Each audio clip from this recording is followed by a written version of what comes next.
Welcome to another slow descent into sleep. Tonight, a story opens on a hand, gloved in grey, pressing a sprig of rosemary into the mouth of the dead. Outside, the bells of Aix-en-Provence toll for another lost soul, while inside, the Odor Tamer works in silence, sealing the air against the plague's unseen grip. His satchel breathes with him, spilling the scent of orange blossom and vinegar, lavender and myrrh, each fragrance a talisman against despair. Through empty streets he moves, unseen but for the thin trail of perfume. A final kindness for those the world has already left behind. Let the scent find you, let the quiet take you, and if these quiet wanderings bring you comfort, you might consider subscribing or telling us where and when you're listening from. Now, close your eyes and follow the Odor Tamer into sleep. The bells of Aix-en-Provence had fallen into a rhythm known only to those who counted death. 1 toll for the mourning dead, 2 for afternoons, 3 for those who passed in the deepest hours when even candlelight seemed to flee from windows. The Odor Tamer knew this rhythm as others knew the beating of their own hearts. Though his heart had grown quieter in recent months, moving through the empty streets with a measured pace of ritual rather than urgency. His name had been forgotten even by himself, worn away like the carved saints on cathedral stones, smoothed by weather and time until only the essential remained. The townspeople who glimpsed him through their shuttered windows knew him only by his purpose, the grey-cloaked figure who appeared after the bells had rung, carrying his leather satchel of herbs and oils, his bottles of vinegar that had been blessed by 4 thieves who claimed immunity to plague. He walked the cobblestones of Rue Esperiet when others dared not, breathing through his simple linen mask that smelled perpetually of crushed lavender and the bitter tang of wormwood. The morning air in late September carried the weight of endings. Summer had lingered too long in Provence, holding the heat close to the stones, trapping the sense of death in doorways and beneath the eaves of houses that had been marked with red crosses. The cordon sanitaire had been drawn tight around the port cities, but plague moved like water through cracks in stone, seeping into Aix despite the burning of ships and the prayers that rose like smoke from every remaining chapel. The Odor Tamer began his rounds before dawn, when the streets held only shadows and the distant sound of someone coughing behind closed shutters. His first stop was always the same narrow house on Rue Esperiet, where the baker's family had lived until the fever took them one by one. The shutters had been nailed closed 3 weeks prior, but death leaves traces that linger beyond wood and iron. He could smell it from the street, the sweet corruption that no amount of lime or sulphur seemed to cleanse. From his satchel, he withdrew a small earthenware bottle, its cork sealed with wax that bore the impression of a rose. The vinegar des Cotevolles moved slowly when he poured it, thick with the herbs that had been steeping since the first cases appeared in Marseille. Rosemary for remembrance, though there were fewer each day who remained to remember. Sage for purification, though God seemed to have turned his face from their prayers. Thyme for courage, though courage had become a scarce commodity in the shuttered streets. Garlic for protection, though protection was a promise that even the saints seemed unable to keep. He soaked a cloth in the dark vinegar, watching it absorb the liquid until it dripped slowly between his fingers. The scent rose sharp and medicinal, cutting through the heavier smell that drifted from the sealed house. With careful movements, he began to anoint the door frame, working from top to bottom, letting the vinegar seep into the wood and stone. The ritual was his own creation, born from necessity and the knowledge that some forms of care existed beyond the reach of physicians or priests. A shutter creaked 3 stories above, though no face appeared at the window. The Odor Tamer had learned to work beneath the weight of watching eyes, invisible observers who tracked his movements through the emptied city. They knew him by the trail of scents he left behind, the sharp clarity of thyme, the woody smoke of burned rosemary, the clean sting of lemon oil that could mask even the most stubborn evidence of decay. The bell tower of St. Sauveur Cathedral rose against the grey sky, its ancient stones holding the echoes of centuries of prayers. Somewhere in that tower, the bell-ringer's boy maintained his vigil, though the bells now rang only for the dead.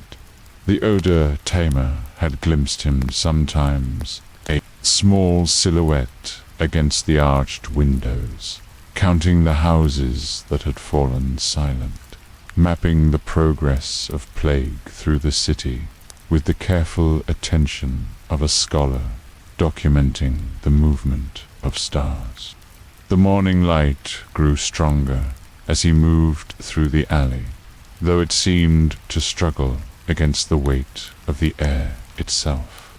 Smoke drifted from the few chimneys where fires still burned, not the comfortable smoke of cooking or warmth, but the acrid scent of clothes and bedding being burned, the desperate fumigation that followed each new death. The authorities had ordered the burning of all possessions that had touched the afflicted, but some scents lingered beyond the reach of flame. At the corner of Rue Esperiet and the narrow passage that led toward Place des Procures, he paused before a house that bore no red cross, but exhaled the unmistakable breath of fever. The family inside was not yet dead, but death had taken residence in their walls, seasoning the air with its patient presence. The Odor Tamer could distinguish between the scents, poor of active illness and settled death, as others might tell wine from vinegar, each carrying its own signature of decay and desperation. He withdrew a small bundle from his satchel, wrapped in oiled leather and tied with strips of linen. Inside lay a mixture of his own devising ground, cinnamon bark from trees that would never again feel the touch of human hands, dried rose petals that had been gathered before the first cases appeared, salt that had been blessed by a priest whose name was now carved on stone in the cemetery beyond the city walls. The bundle was no larger than a child's fist, but it held the concentrated essence of gardens that had been abandoned, of spice merchants who had fled, of flowers that bloomed now only for empty streets. He placed the bundle beside the door, tucking it beneath the stone lintel, where rain could not reach but air could carry its fragrance through the cracks in the wood. The family inside would smell it in their sleep, if sleep still came to them. They would breathe in the ghost of normalcy, the memory of a world where death was an occasional visitor rather than a permanent resident. The bells rang once as he continued his rounds, marking another departure from the world of the living. The sound rolled across the empty streets, echoing from stone walls and shuttered windows, a bronze voice calling into a silence that had grown deeper with each passing day. The Odor Tamer paused in his work, removing his linen mask to breathe the unfiltered air for a moment, tasting the complexity of scents that layered the morning like visible strata in ancient rock.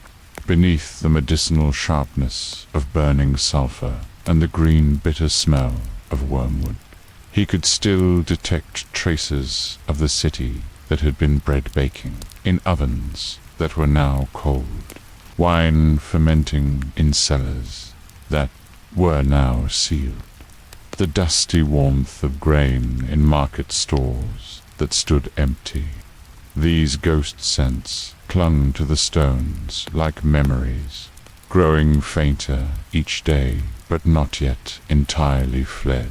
A cat appeared at the end of the alley, moving with the careful stealth of a creature that had learned to avoid the attention of the living.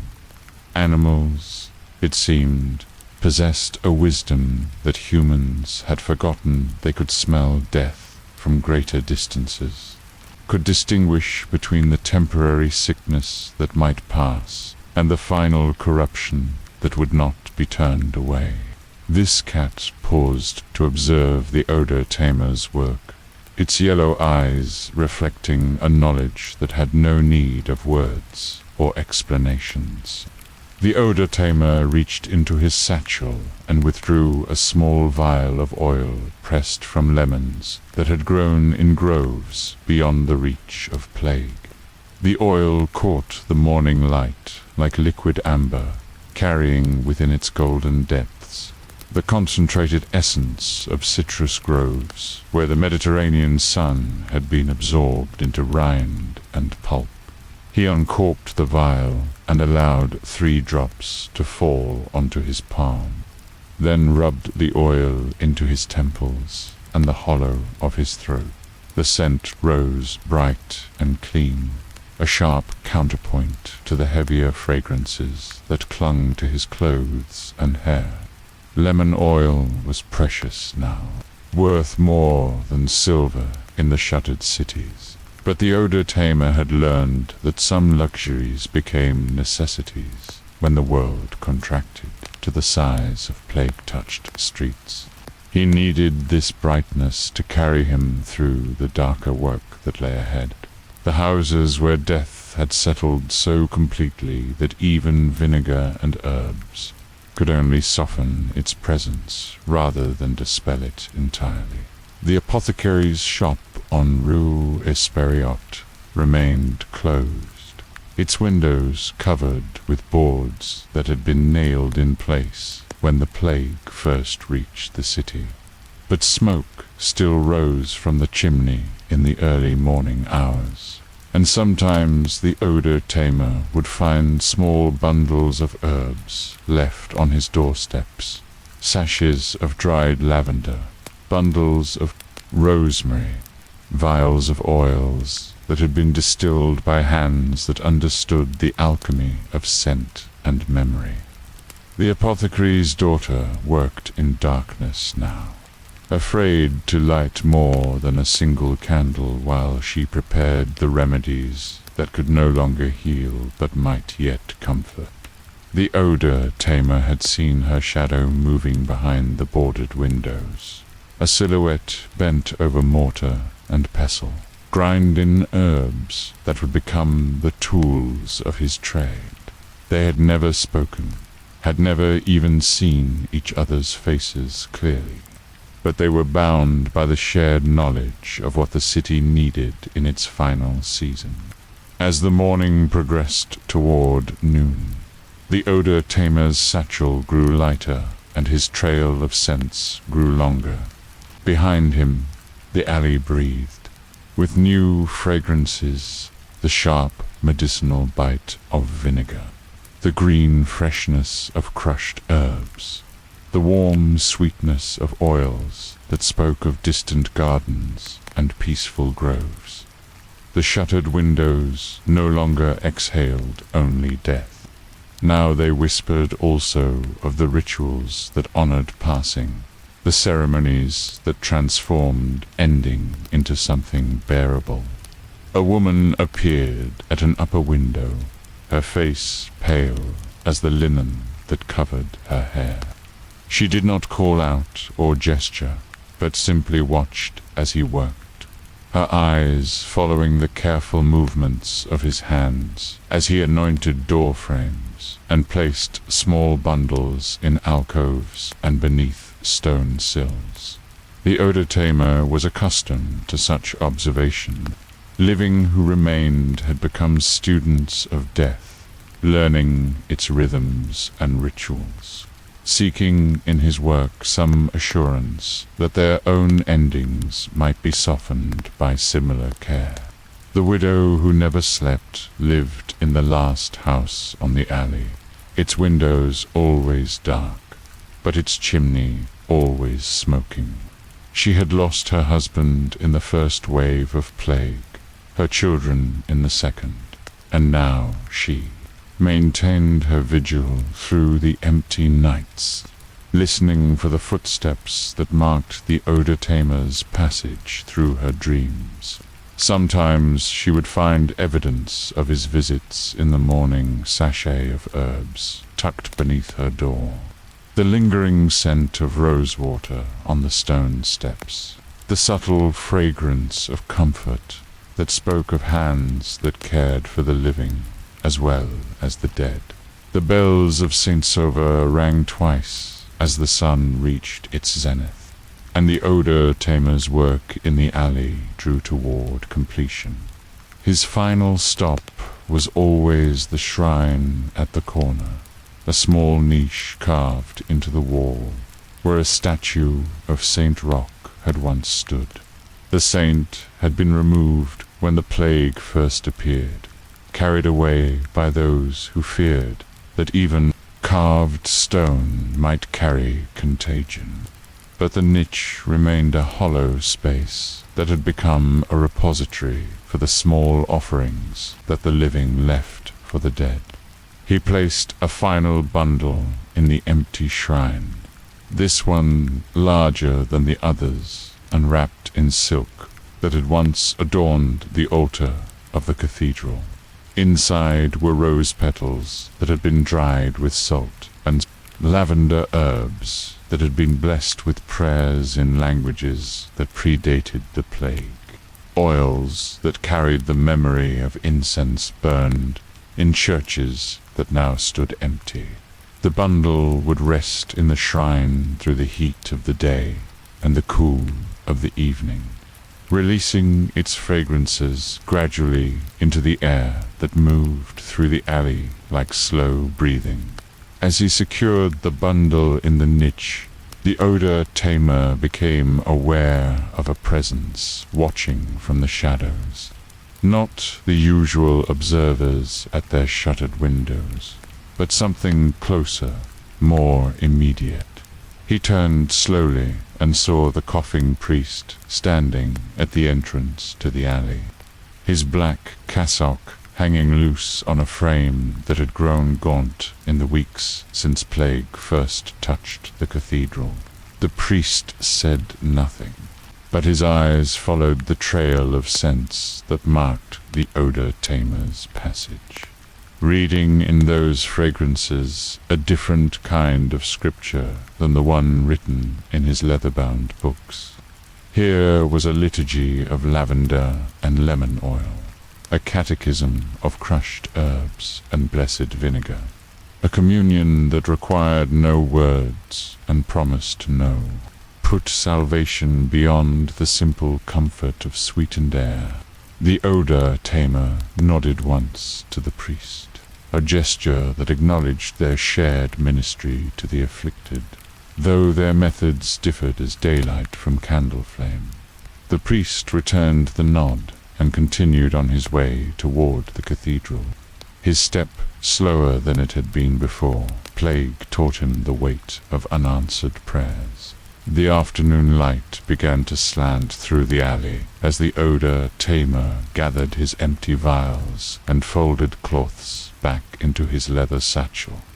The air around him shimmered with the accumulated fragrances of his morning's work, layers of scent that would linger in the narrow space between buildings, sweetening the breath of stone and wood, offering to the shuttered houses a different kind of benediction than the one spoken in Latin over bodies wrapped in lime-dusted shrouds.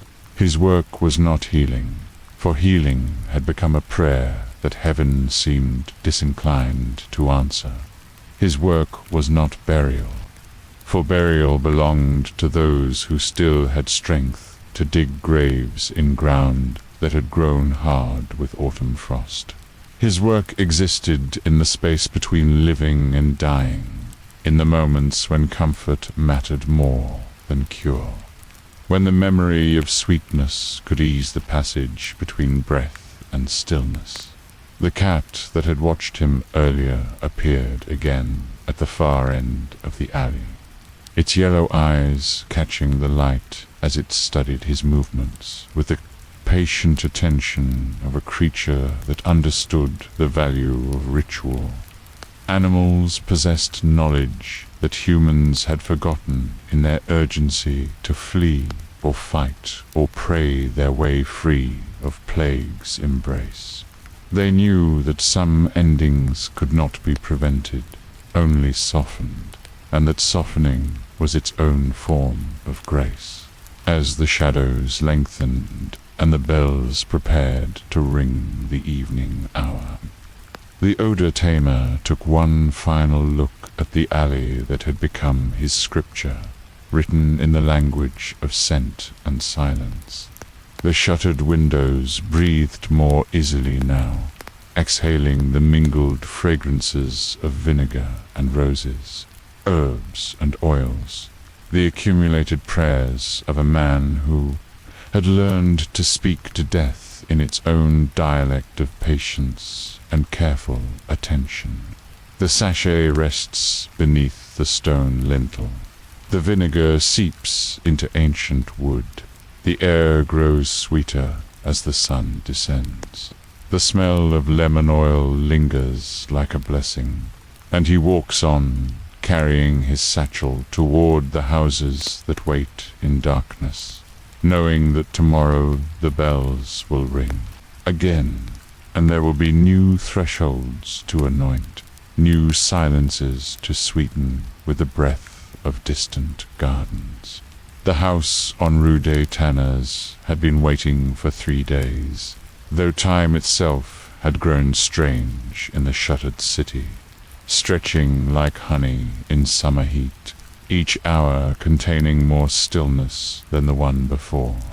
The Odor Tamer could smell the waiting from 2 streets away, not yet the full corruption of settled death, but something deeper and more patient, the particular fragrance that clung to places where life had paused between one breath and the next, uncertain whether to continue or surrender to the darkness that pressed against every window.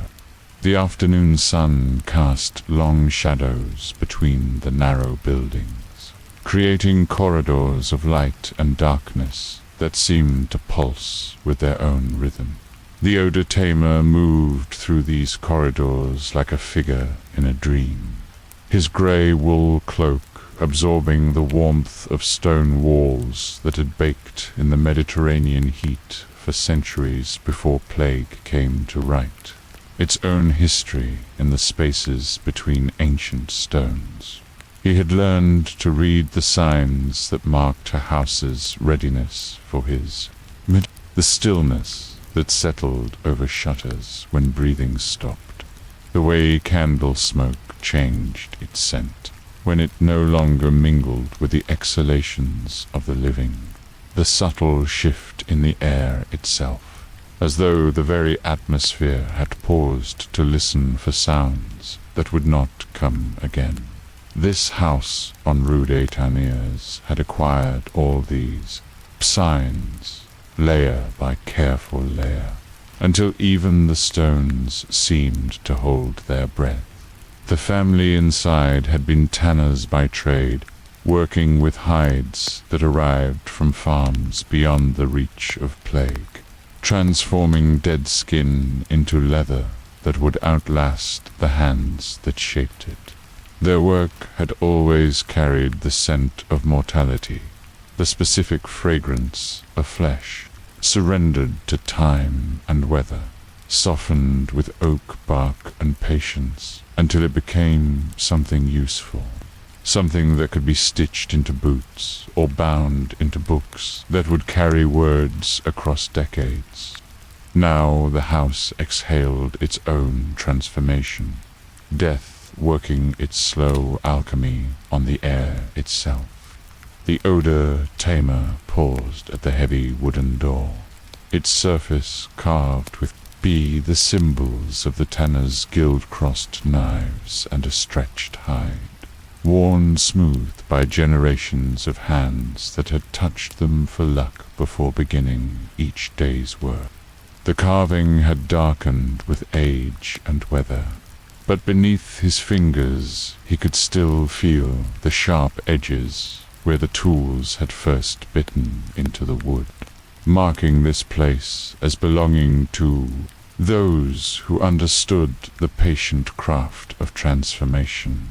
From his leather satchel he withdrew a bundle wrapped in cloth that had once been white but now bore the stains of countless anointings, brown from the bark that flavored vinegar, yellow from the saffron that colored oils, green from the herbs that released their essence only when crushed between patient fingers.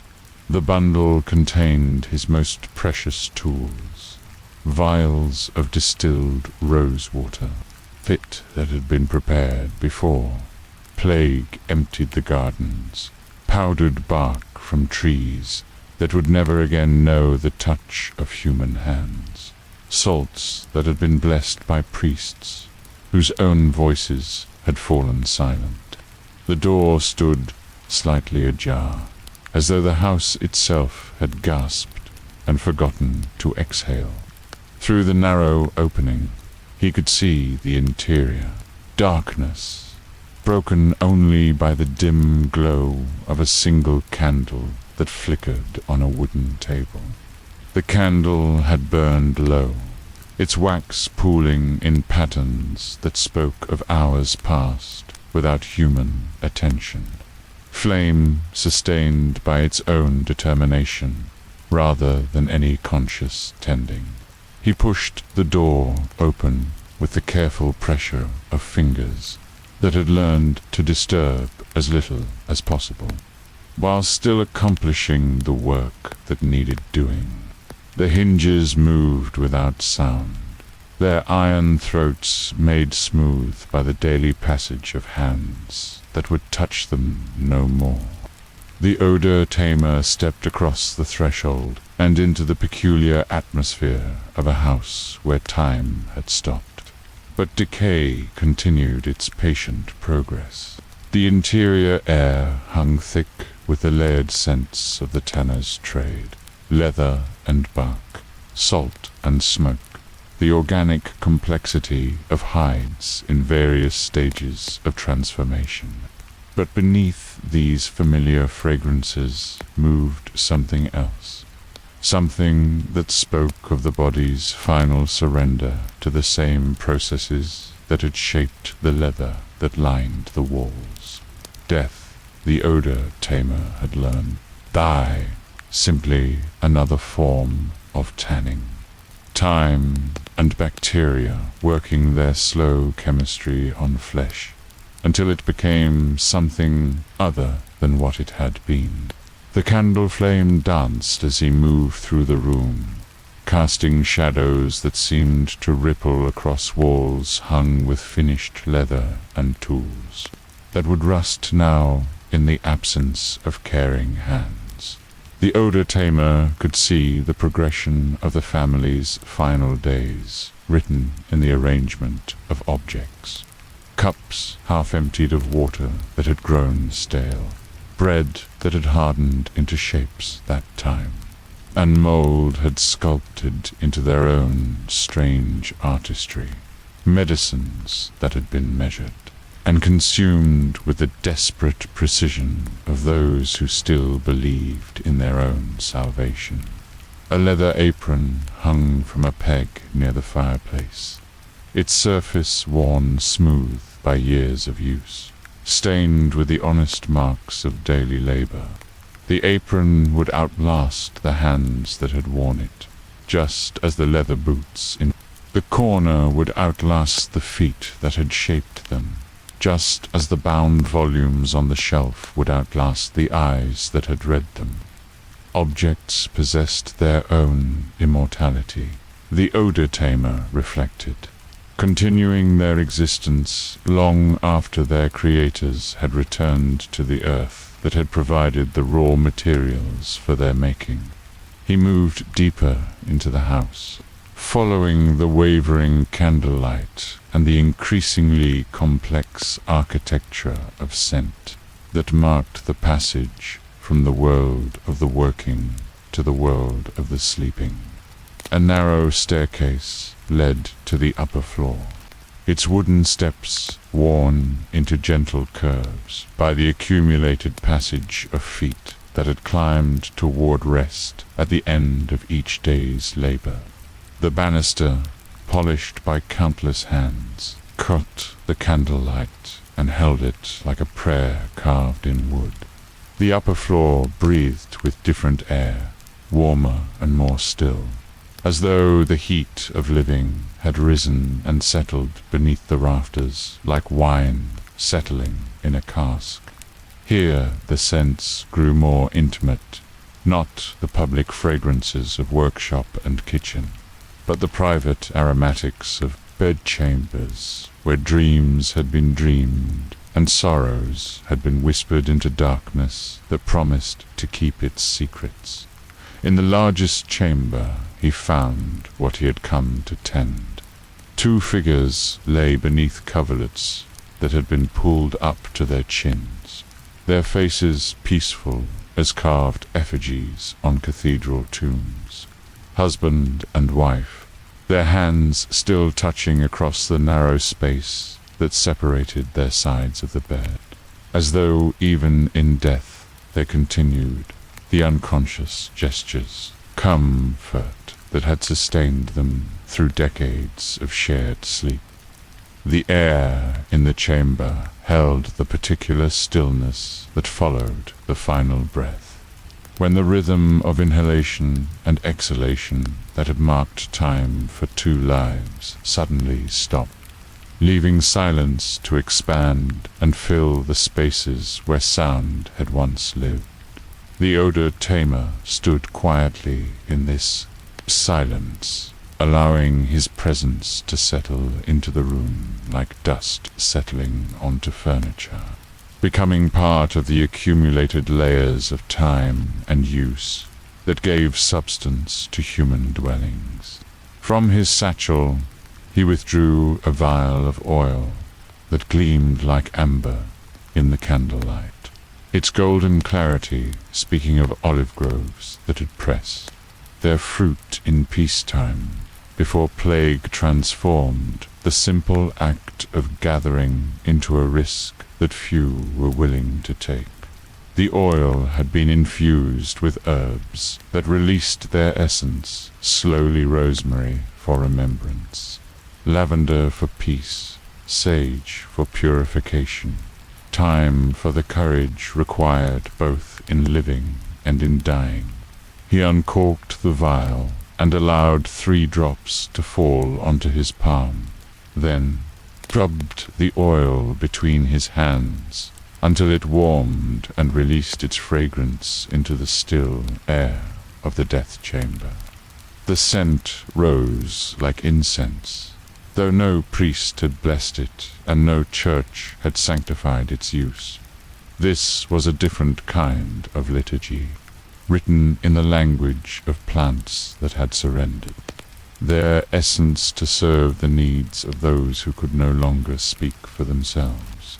With movements as careful as those of a painter applying pigment to canvas, he began to anoint the room itself rather than the bodies that lay within it. The oil went on to the windowsill, where morning light would warm it and carry its fragrance through the glass, onto the wooden beams that supported the ceiling, where it would seep into grain and knot, becoming part of the house's permanent memory, bond to the threshold of the door, where it would greet any future visitors with the accumulated benedictions of careful tending. The work proceeded in silence, broken only by the soft whisper of cloth against wood, the gentle tick of oil dropping from fingers to surface, the barely audible sigh of air moving through rafters as the house itself seemed to exhale the tension that had gripped it during the final hours of its inhabitants' struggle.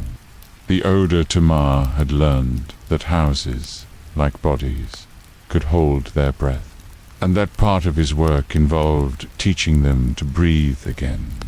As he worked, the candlelight seemed to grow brighter, though the candle itself continued its patient consumption of its own substance. Light behaved differently in rooms where death had settled. The Odor Tamer had observed, becoming more concentrated, more purposeful, as though the absence of living eyes to receive it had focused its energy into sharper beams that cut through darkness with crystalline precision. The couple's faces showed no signs of the struggle that had marked their final days. Death had smoothed away the lines of fever and fear, leaving behind the essential architecture of features that had smiled at each other, pick across breakfast tables that had frowned in concentration over the day's work, that had softened into sleep thousands of times in this same bed, under these same rafters, breathing this same air that now carried the memory of their final exhalations. From his satchel, the Odor Tamer withdrew a small brazier, no larger than a child's cupped hands, wrought from brass that had been polished until it held candlelight like a mirror holds faces. The brazier's bowl was stained with the residue of previous burnings, marked with the complex patterns that smoke had traced in metal, permanent records of the herbs and resins that had been transformed from solid matter into invisible fragrance. He placed the brazier on the wooden chest at the foot of the bed, positioning it carefully so that the rising smoke would find the natural currents of air that moved through the chamber into the bowl. He measured small portions of his carefully hoarded materials, powdered myrrh, that had traveled from distant lands before plague closed the trade routes, dried rose petals that had been gathered in the last days, of summer fragments of frankincense that released their resinous souls only when touched by flame. The tinder caught easily, having been kept dry in leather pouches that sealed out the moisture that crept through shuttered houses like slow fog. Flame licked upward from the brazier's bowl, dancing across the surface of the mixed herbs and resins, beginning the ancient alchemy that transformed matter into spirit, substance into scent, the tangible into the memorable. Smoke began to rise from the brazier, pale and aromatic, carrying within its ascending spirals the concentrated essence of gardens and groves, of trees that had bled their sap for human comfort, of flowers that had surrendered their beauty to preserve it in a different form. The smoke moved through the chamber like a living thing, exploring corners and crevices, seeking out the hidden places where death's scent had settled, overlaying it with fragrances that spoke of life's abundance rather than its ending. The odor tamer remained motionless as the smoke worked its transformation, understanding that his presence was required not for activity but for witness. Someone needed to observe the passage of scent through air, the gradual change in the chamber's atmosphere as herbs and resins spent themselves in service to the peace of the dead. This witness was itself a form of prayer, though it required no words and promised no answers beyond the simple comfort of attention paid to necessary work.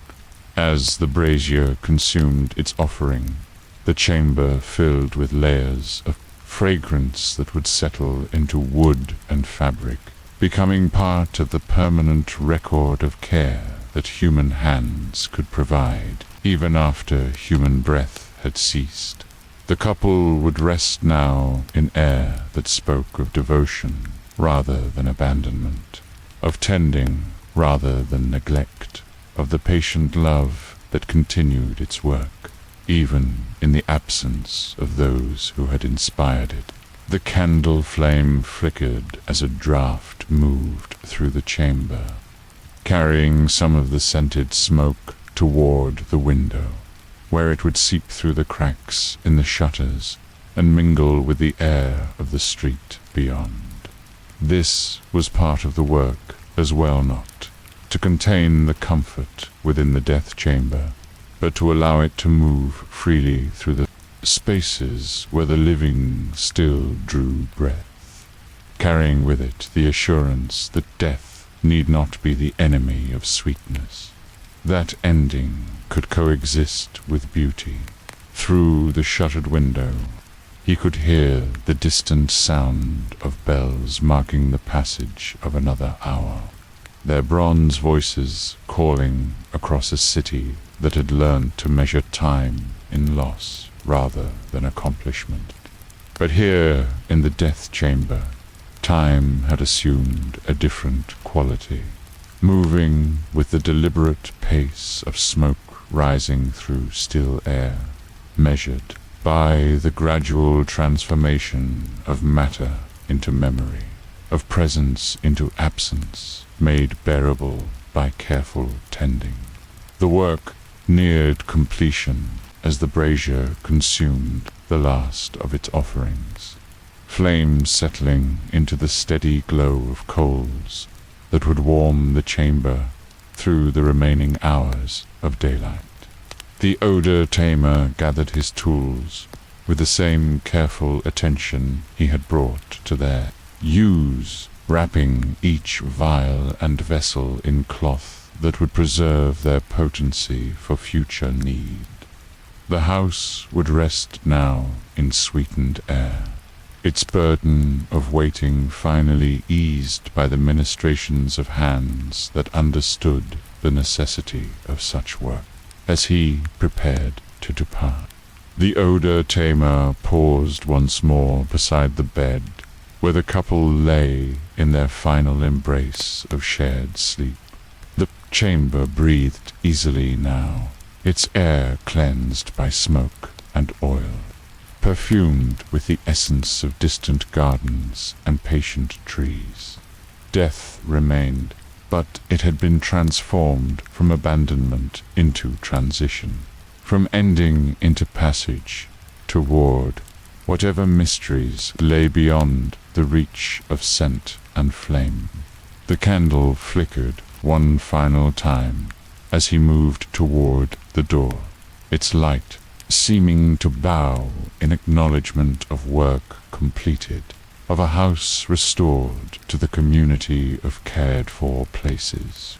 The stairs welcomed his descent with the familiar creak of wood under weight, the banister smooth beneath his palm as he returned to the ground floor where the tools of the tanners, trade would rest now in permanent stillness.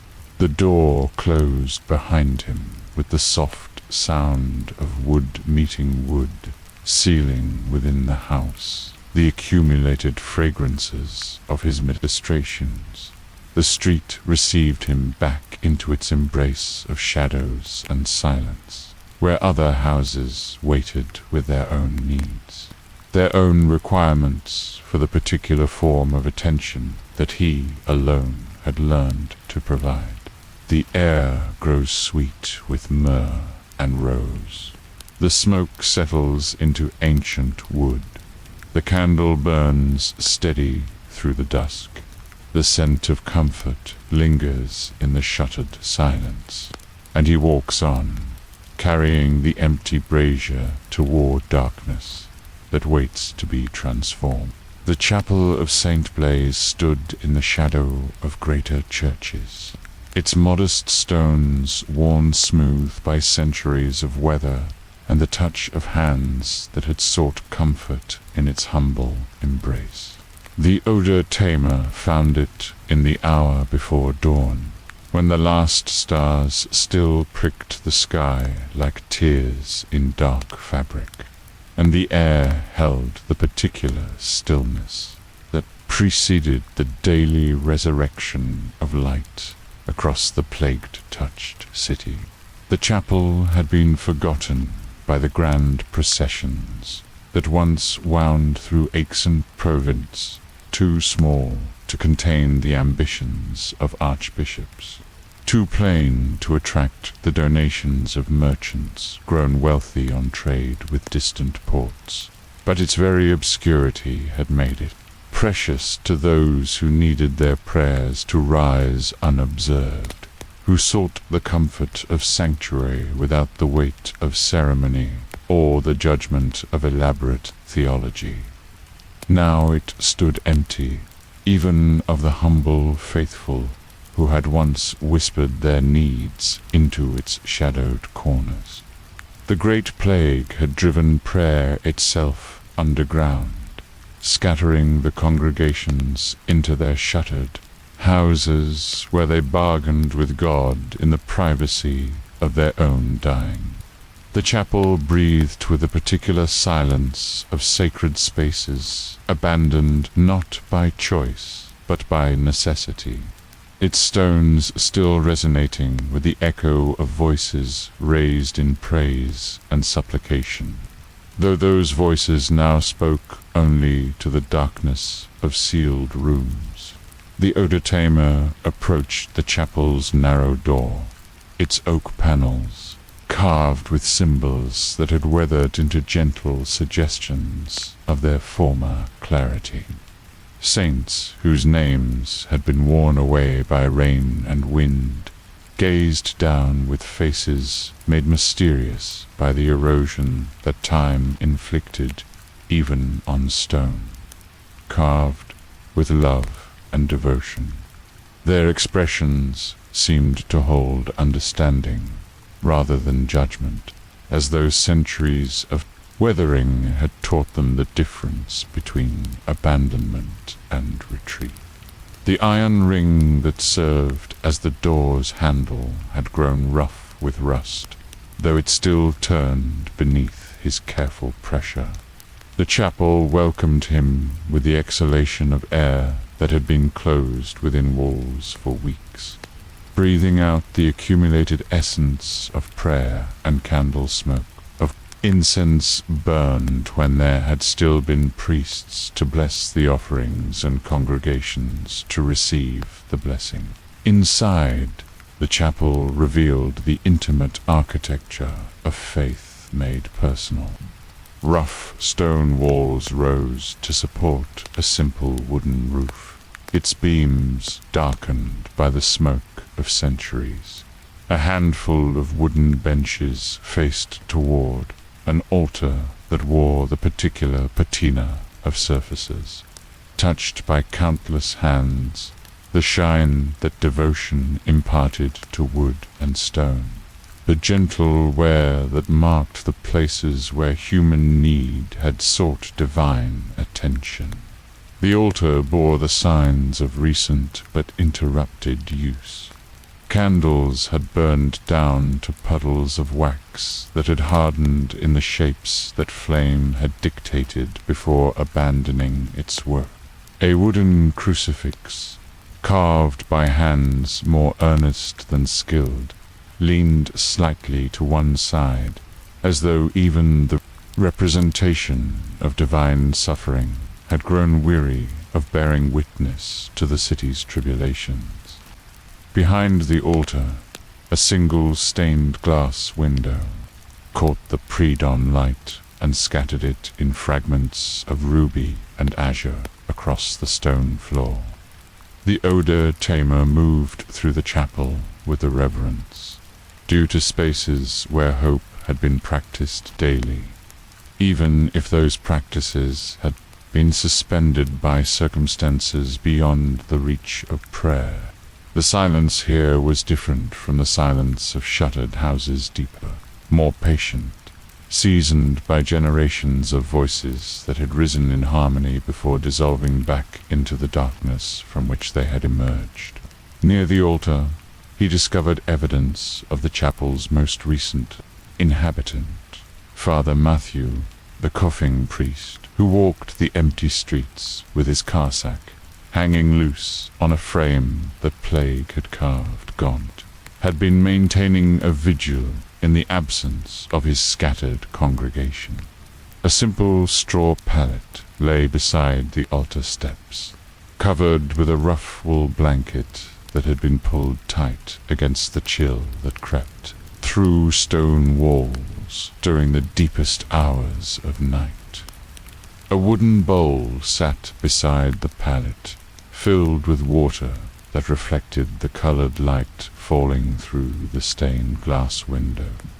The water's surface held the perfect stillness of liquid that had not been disturbed for hours, its mirror clarity broken only by the occasional dust mote that settled from the rafters above.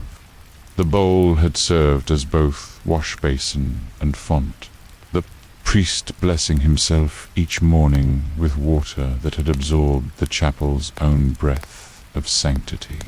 The Odor Tamer understood that he was not the only one who had learned to minister to spaces rather than to people, to tend the spiritual atmosphere of places where human presence had become too dangerous for gathering but too necessary for complete abandonment. The priest had maintained his vigil not for the living, who dared not enter, nor for the dead, who required no earthly intervention, but for the chapel itself, accumulated prayers of centuries that still resonated in stone and wood, requiring witness to preserve their reality. From his leather satchel, the Odor Tamer withdrew a collection of materials that had been gathered specifically for sacred spaces, herbs that had been blessed before the plague scattered the clergy, oils that had been pressed from olives grown in monastery gardens, salts that had been harvested from tears shed in prayer. These substances carried within their essence the memory of devotion, the concentrated intention of those who had sought to bridge the distance between earthly need and divine response. The chapel's atmosphere required different treatment than the intimate spaces of death chambers or the public passages of shuttered streets. Here, the air itself had been consecrated by centuries of worship, seasoned by the breath of countless suppliants who had knelt on these stones, and lifted their voices in harmonies that transformed individual need into collective prayer. The Odor Tamer's work must honor this accumulated sanctity, while adding his own layer of care to the palimpsest of devotion written in the very substance of the building. He began with frankincense, that most ancient of sacred offerings, its resinous tears gathered from trees that bled their aromatic sap in response to wounds inflicted by careful hands.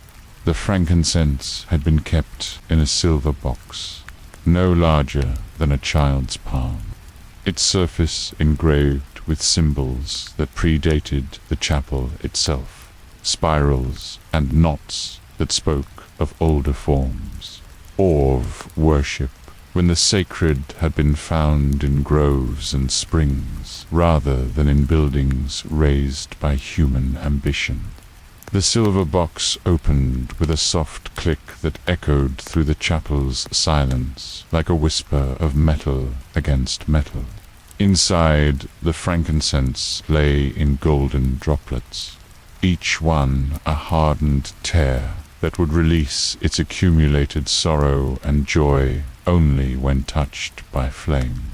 The Odor Tamer selected 3 pieces, their surfaces rough with the texture of organic grief, their weight speaking of trees that had surrendered their life's blood to serve the needs of those who sought to make the invisible manifest through scent and smoke.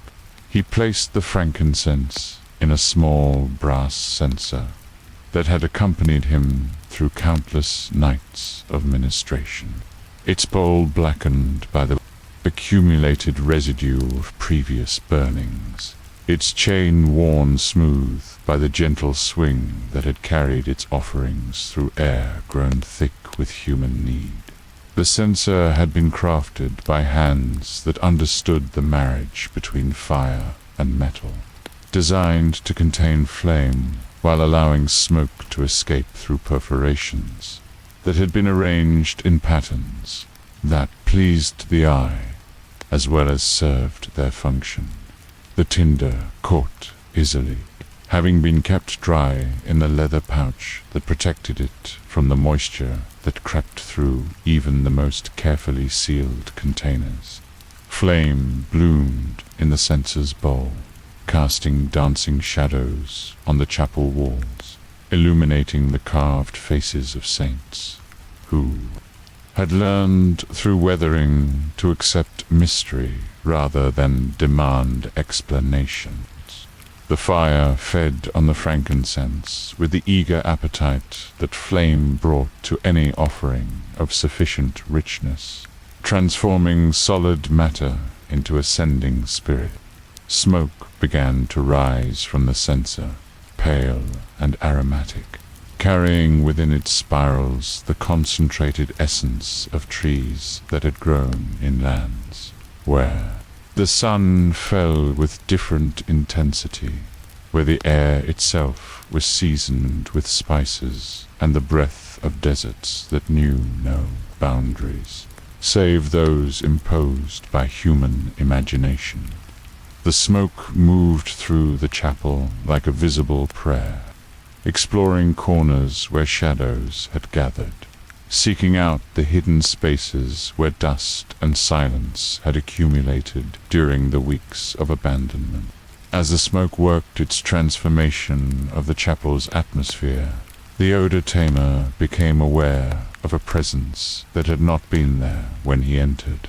Father Matthew stood in the doorway, his black cassock hanging loose on shoulders that had grown thin with a particular wasting that came not from lack of food but from excess of sorrow. The priest's face bore the marks of nights spent in vigil, eyes that had grown accustomed to seeing clearly in darkness, cheeks hollowed by the breath that had been spent in prayers whispered to walls that absorbed sound without offering response.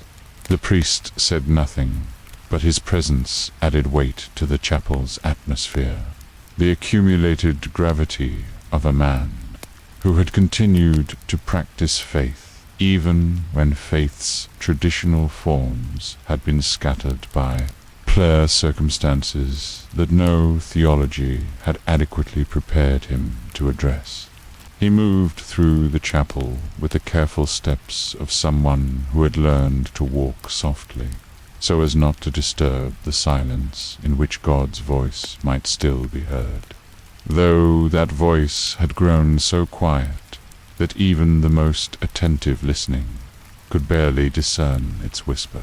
The Odor Tamer continued his work without acknowledging the priest's presence, understanding that some forms of ministry required the illusion of solitude even when practiced in company. He swung the censer gently, allowing the smoke to trace patterns in the air that followed the natural currents flowing through the stone building, currents that had been shaped by centuries of human breathing, by the collective exhalation of congregations who had gathered to share the burden of mortality through song and prayer. The frankincense smoke settled into the wooden benches, seeping into grain that had absorbed decades of human contact, wood that had been polished by the unconscious friction of hands seeking comfort in texture, as well as in the words that rose from hymnals whose pages had grown soft with turning. Each bench had its own character, its own collection of stains and scars that marked the places where particular sorrows had been brought for blessing, where specific joys had overflowed into tears that left their salt residue in wood that remembered every drop.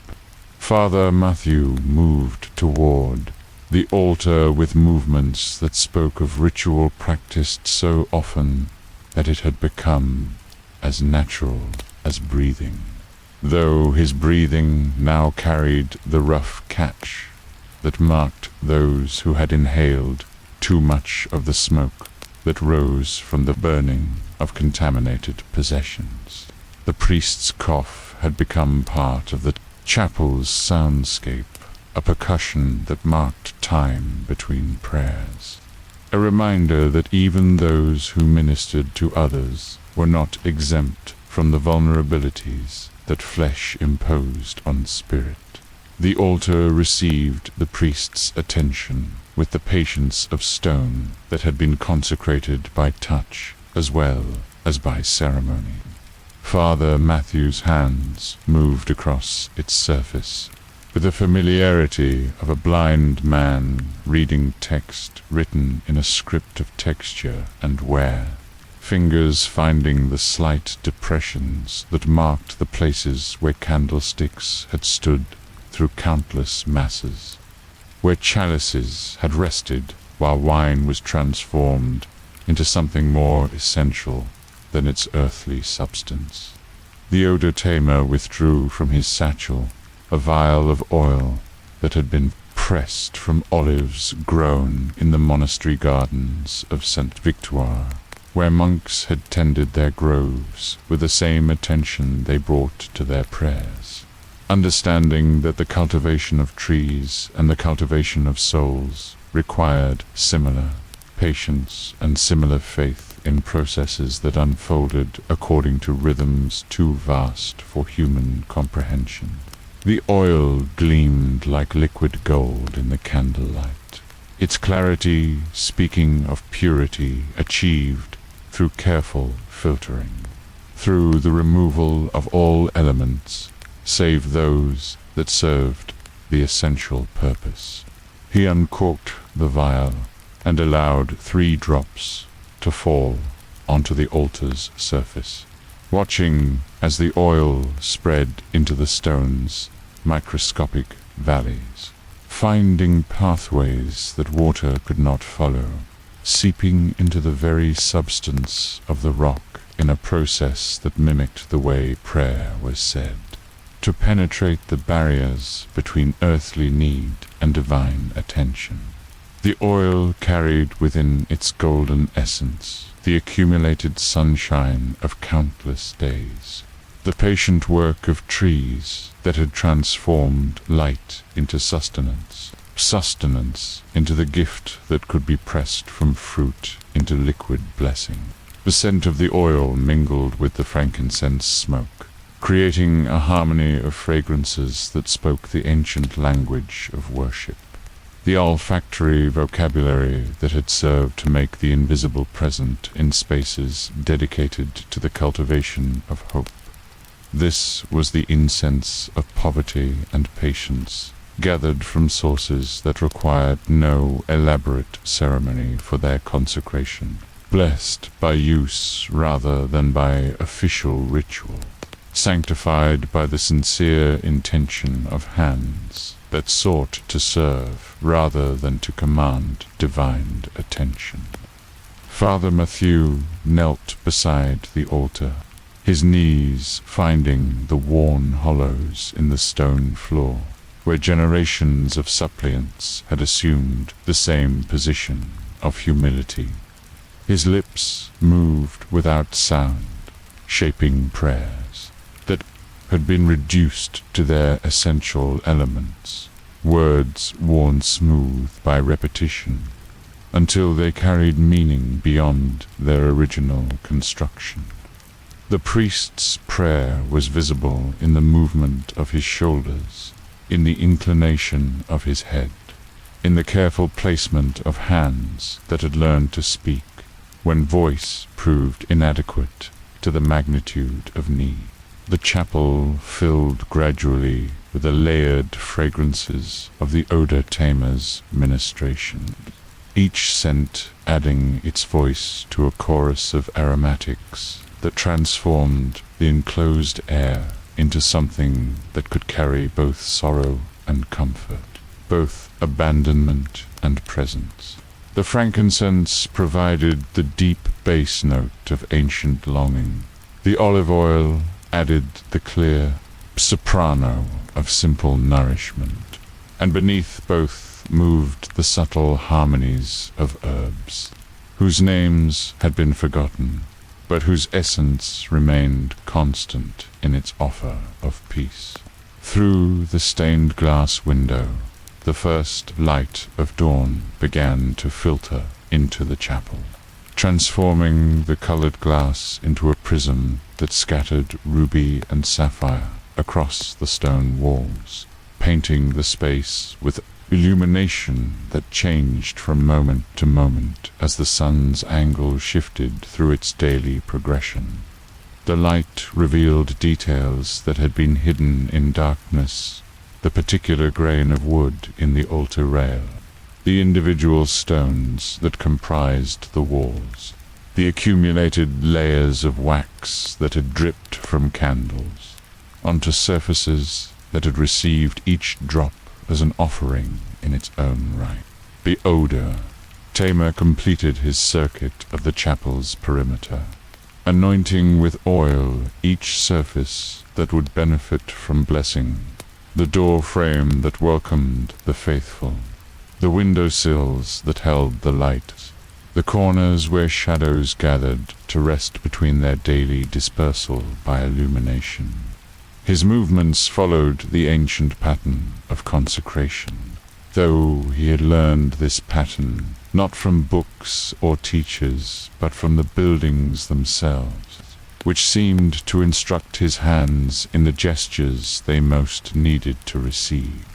As the dawn light grew stronger, the chapel revealed itself to be not empty but expectant, not abandoned but waiting for the return of voices that would surely come when the plague had run its course and the scattered faithful emerged from their places of hiding to resume the practices that had sustained their ancestors through previous tribulations.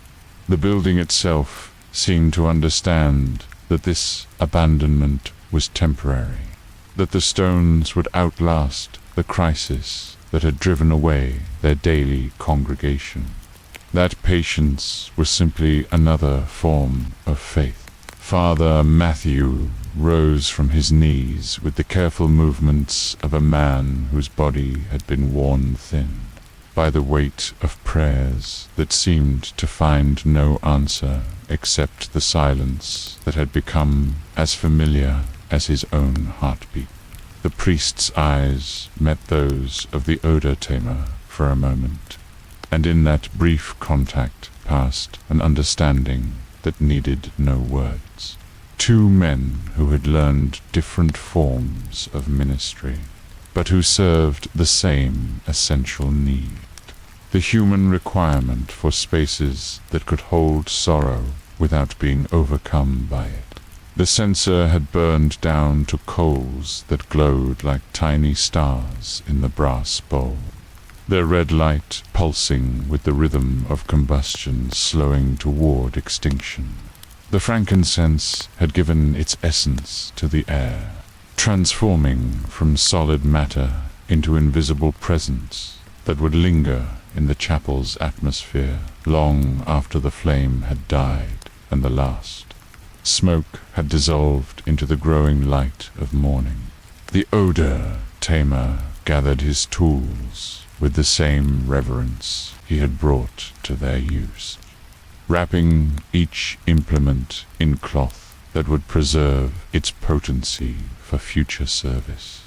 The vials and vessels nested together in his leather satchel-like instruments in a musician's case, each one designed for specific work, but all contributing to the larger harmony, that he brought to spaces where death and abandonment threatened to extinguish the light that human presence had kindled in stone and wood.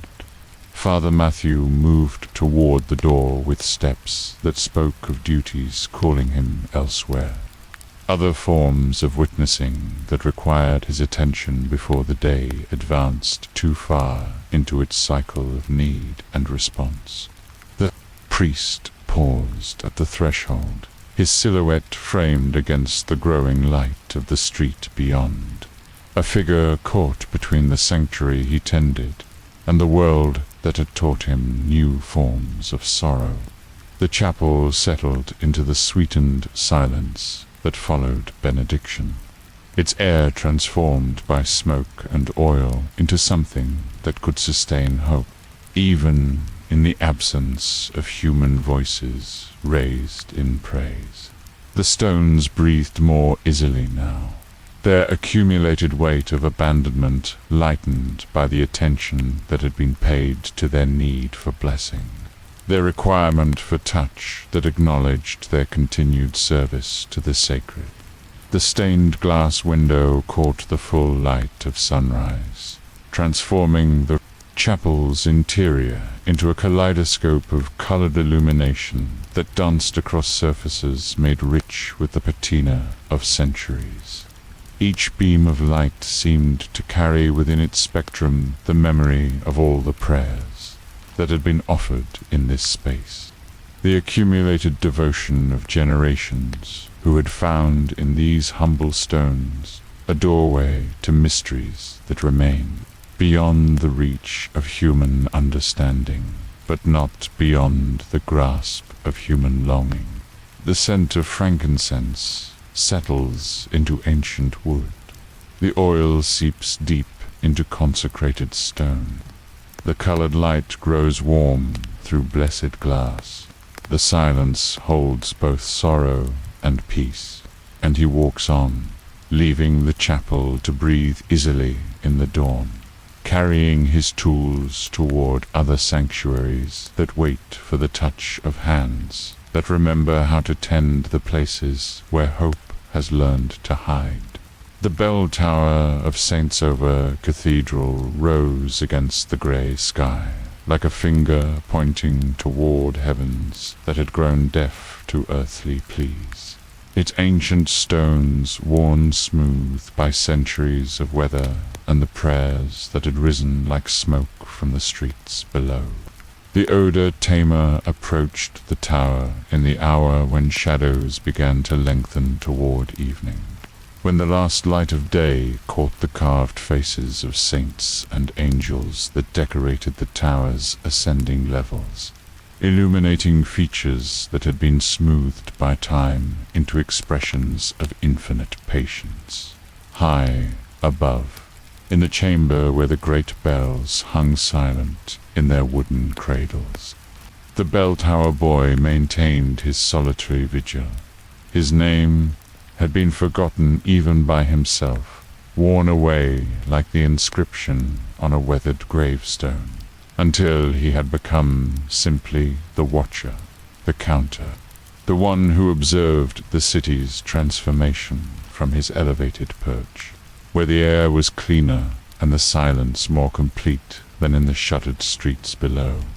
The boy had been 12 when the plague first touched Aix, old enough to understand death, but young enough to believe in his own exemption from its reach. Now, months later, he had learned to read the city's mortality in the patterns of smoke that rose from chimneys, in the gradual darkening of windows as families extinguished their lights for the final time, in the increasing stillness that settled over neighborhoods like dust accumulating on abandoned furniture. From his vantage point in the bell chamber, the boy could see the Odor Tamer moving through the streets with a measured pace of ritual, carrying his leather satchel from house to house, leaving behind him a trail of fragrances that marked the places where death had been transformed from abandonment into tended transition. The boy had learned to track these movements, creating in his mind a map of the city's daily surrender to plague, marking each location where the grey-cloaked figure paused to perform his mysterious ministrations. The tower itself had become a sanctuary of sorts, though not in any way that priests or theologians would have recognized. The boy had dragged blankets and provisions up the narrow spiral stairs, transforming the bell chamber into a place where he could maintain his watch without descending to street level, where the air itself had grown thick with the exhalations of the dying, and the smoke of possessions burned to prevent contagions spread. The great bells hung above him like bronze moons, their surfaces green with the patina that time had painted on metal. Their mouths pointed downward, toward the city they had once called to prayer, with voices that could be heard from the olive groves beyond the walls. Now they remained silent, their bronze throats sealed by the absence of the bell, bringers who had fled or died, leaving behind only the boy who was too small to pull the ropes that would wake their sleeping voices. But the boy had found other ways to measure time and mark the passage of significant moments. He had learned to read the smoke signals that rose from different quarters of the city, distinguishing between the ordinary smoke of cooking fires and the black, acrid clouds that marked the burning of contaminated possessions. He had memorized the patterns of light and shadow that moved across the rooftops as the sun traced its daily arc, noting which chimneys continued to breathe and which had fallen into the permanent stillness that marked houses where no one remained to tend the hearth. The rats had been among the first to disappear, their absence more telling than any human testimony about the plague's progress through the city's hidden passages. The boy had watched them abandon their territories in the cathedral's walls, flowing like dark water through cracks and crevices as they sought refuge in places where death had not yet settled into the stones themselves. Their departure had left the tower strangely quiet, devoid of the scratching and scurrying that had provided a kind of companionship during the long watches of night. Even the pigeons had grown scarce, though whether from disease or simple wisdom, the boy could not determine. The few that remained perched on the tower's ledges with a wariness that had not been present before plague came to roost in the city's heart. They no longer cooed their contentment into the morning air, but sat in silence like feathered sentinels, their bright eyes watching the empty streets with an attention that spoke of creatures that had learned to be afraid. From his high perch, the boy could see the Odor Tamer approaching the base of the tower, moving with the careful deliberation that marked all his movements, as though each step required consideration and each pause served a purpose that extended beyond simple rest. The grey-cloaked figure seemed to sense the boy's observation, pausing to look upward, toward the bell chamber where candlelight flickered behind the arched openings, that allowed sound to escape when the bells sang their bronze prayers. The boy had never spoken to the Odor Tamer, had never even seen his face clearly from the distance that separated street from tower, but he felt a kinship with this other solitary figure who moved through the play, touched city when others had retreated behind locked doors and shuttered windows. They were both watchers, both witnesses to the city's transformation, both servants of rituals that had no congregation save the silent buildings that received their ministrations.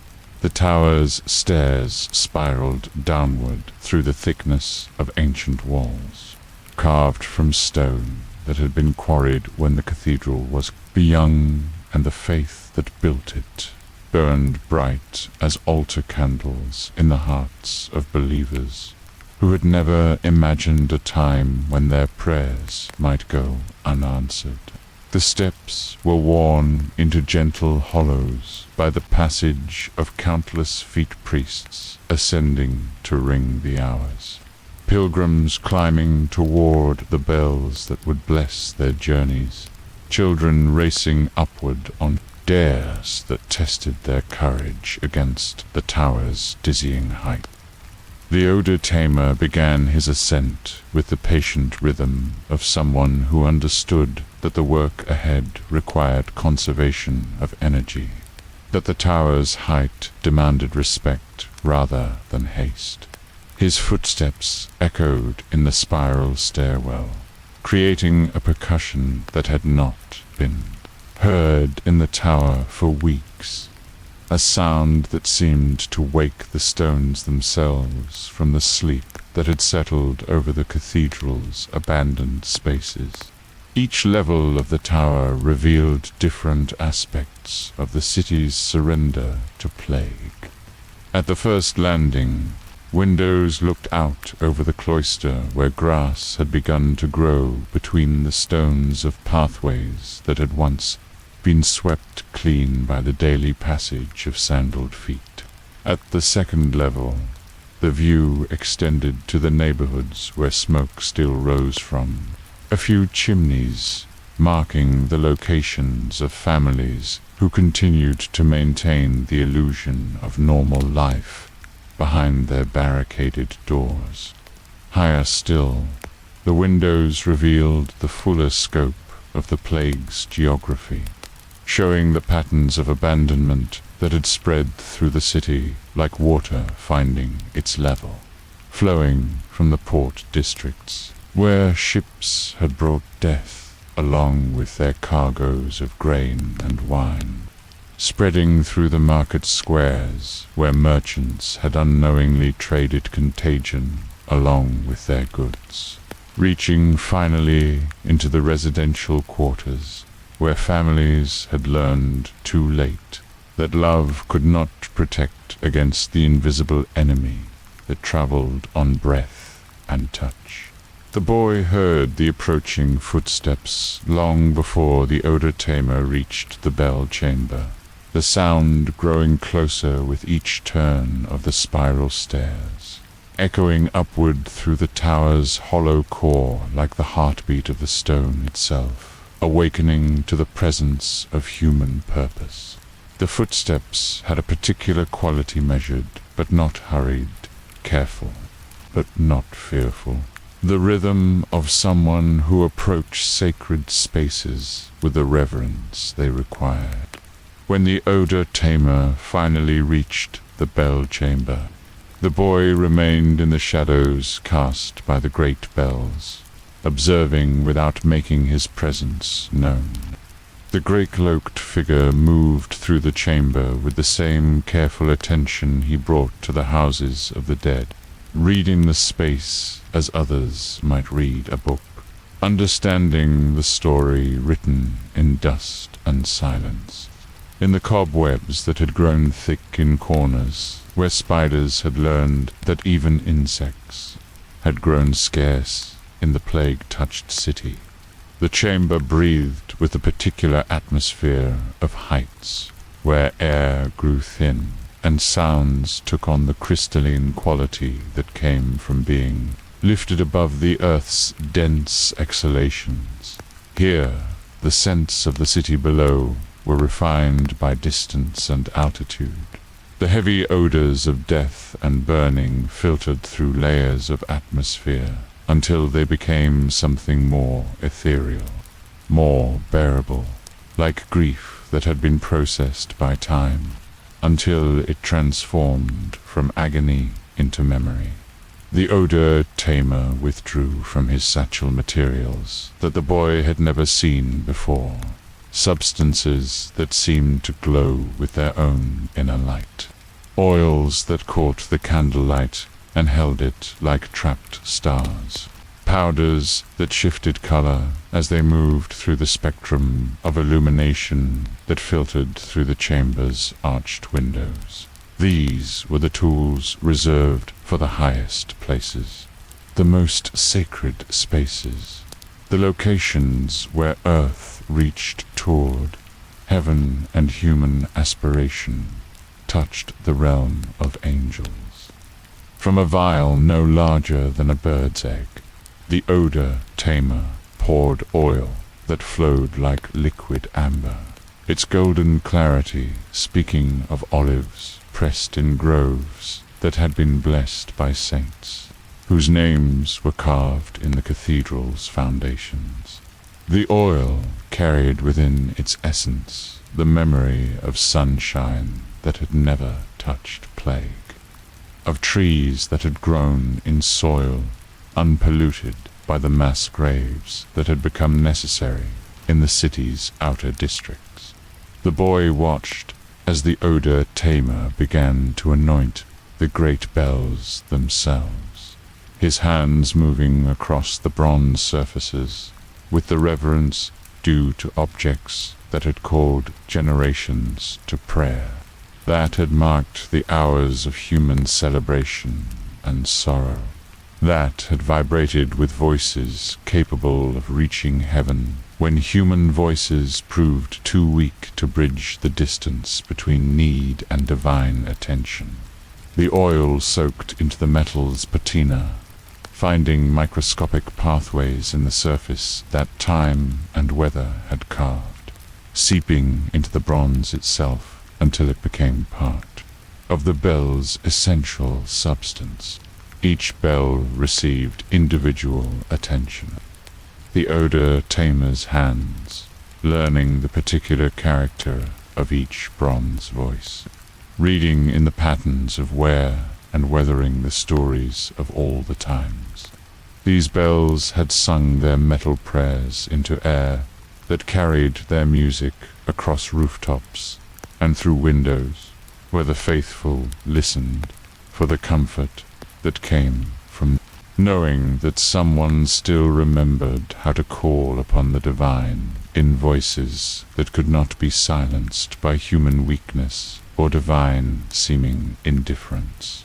The largest bell hung in the center of the chamber like a bronze heart in a stone chest, bore inscriptions that had been cast in the metal when it was poured, Latin phrases that spoke of resurrection and eternal rest, of the hope that death was not ending but transformation, not silence but a different kind of song that human ears were not yet trained to hear. The Odor Tamer traced these inscriptions with fingers that had learned to read meaning through touch, understanding that words cast in metal possessed a permanence that paper and parchment could not match.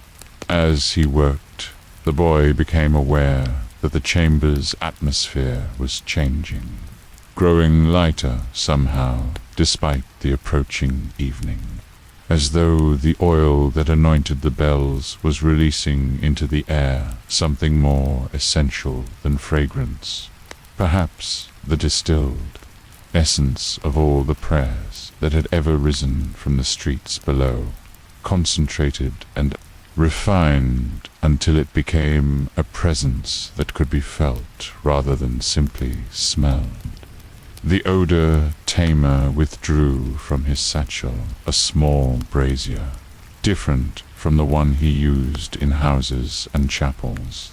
This one wrought from silver that had been hammered thin as butterfly wings, its surface engraved with symbols that seemed to shift and dance in the candlelight.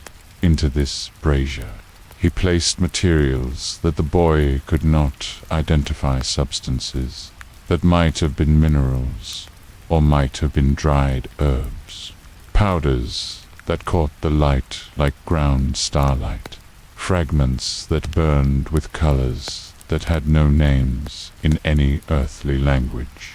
Fire bloomed in the silver brazier with a flame that burned without smoke, casting light that seemed to come from within rather than from the combustion of fuel, illumination that revealed details in the chamber that had been hidden even in daylight. The boy could see now that the walls were covered with scratches and marks left by previous inhabitants, initials carved by bell ringers, prayers written in scripts that had been forgotten, symbols that spoke of faith so ancient that its forms had been worn away by time, while its essence remained embedded in the stone itself. The flame consumed its mysterious fuel without producing the smoke that had marked the Odor Tamer's work in other locations. But the air in the chamber began to shimmer as though heated by invisible fires, and scents began to emerge that had no earthly origin, fragrances that spoke of gardens that existed beyond the reach of plague, of flowers that bloomed in seasons that never ended, of spices gathered from trees that grew in paradises where death had no dominion. The bells began to resonate without being struck, their bronze voices awakening in response to the vibrations that the mysterious flame sent through the air. Harmonies emerging that had never been heard when the bells were rung by human hands, pulling earthly ropes. These were the voices that the bells possessed when they were freed from the limitations of human strength, when they could sing the songs that their makers had designed into their bronze hearts, but which had remained silent, until touched by forces that operated beyond the physics of weight and leverage. The boy listened to these impossible harmonies with ears that had been trained by months of silence to hear the subtlest variations in sound, understanding that he was witnessing something that would remain in his memory long after the plague had passed and the city had returned to its normal rhythms of life and death. The bells sang prayers that had no words but needed none, melodies that bypassed human language to speak directly to the part of the soul that understood music as the native tongue of longing and hope. As the bronze voices filled the chamber, the boy became aware that the Odor Tamer had completed his work and was preparing to depart, gathering his tools with the same careful attention he had brought to their use. The silver brazier continued to burn its mysterious flame, but now it seemed to draw its fuel from the air itself, rather than from any material substance, burning with the steady light of a star that had learned to shine without consuming itself. The Odor Tamer paused at the chamber's edge, his great-cloaked figure silhouetted against the arched opening that looked out over the plague-touched city below. For a moment, he seemed to listen to the bell's impossible song, his head tilted toward the bronze voices that continued their ethereal harmonies, even as evening descended over the shuttered streets and the last light faded from windows, where no candles would be lit tonight. The boy remained in the shadows as the Odor Tamer began his descent, understanding without being told that he had been witness to a ritual that was not meant for human observation, that the transformation of the bell chamber into a space where bronze could sing, without human intervention, was a gift intended for the bells themselves, rather than for the ears that happened to overhear their liberation from earthly constraints. The footsteps echoed down the spiral stairs, growing fainter with each turn, until they merged with the settling sounds that old stone makes in the cooling of evening. The tiny adjustments that buildings make as they transition from day's expansion to night's contraction. The boy was alone, again in the chamber, but it was a different kind of solitude. Now not the emptiness of abandonment, but the fullness of space that had been consecrated by attention paid and reverence offered.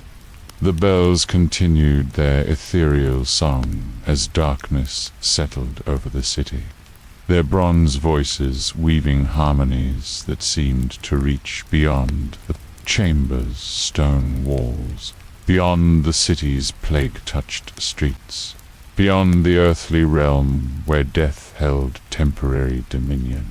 The boy listened until sleep claimed him, his dreams filled with music that had no earthly source, but which his heart recognized as the sound that hope makes, when it learns to sing in voices that cannot be silenced by human frailty or divine-seeming absence.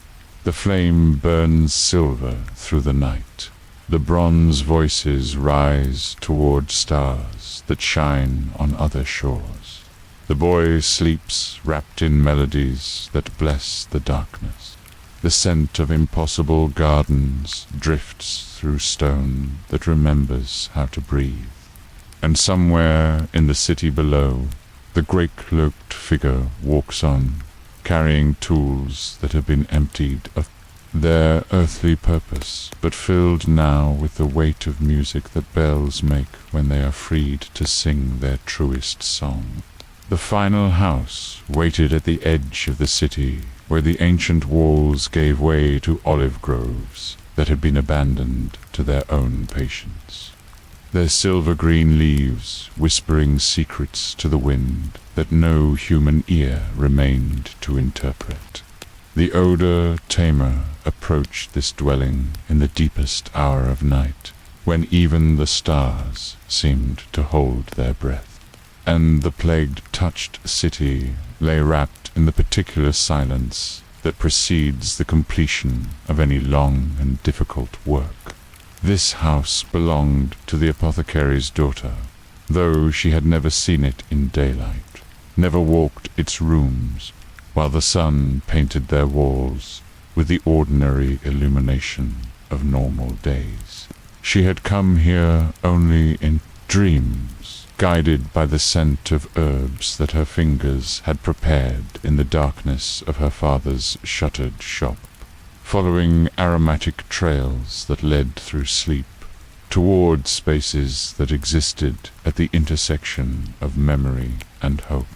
The girl's name was Marguerite, though she had not heard it spoken aloud in weeks, the sound of it buried beneath the weight of silence that had settled over the city like dust over abandoned furniture. She spent her days grinding herbs in mortar worn smooth by generations of her family's hands, preparing sachets and tinctures that would never heal but might yet comfort, learning the ancient vocabulary of plants that had been speaking to human ailments, since before the first stones of Aix-en-Provence had been laid upon their foundations. In the darkness of the shuttered apothecary shop, Marguerite moved through her inherited knowledge with fingers that could identify herbs by texture alone, distinguishing between leaves that looked identical in daylight, but revealed their essential differences to touch, that had been educated by necessity and refined by practice.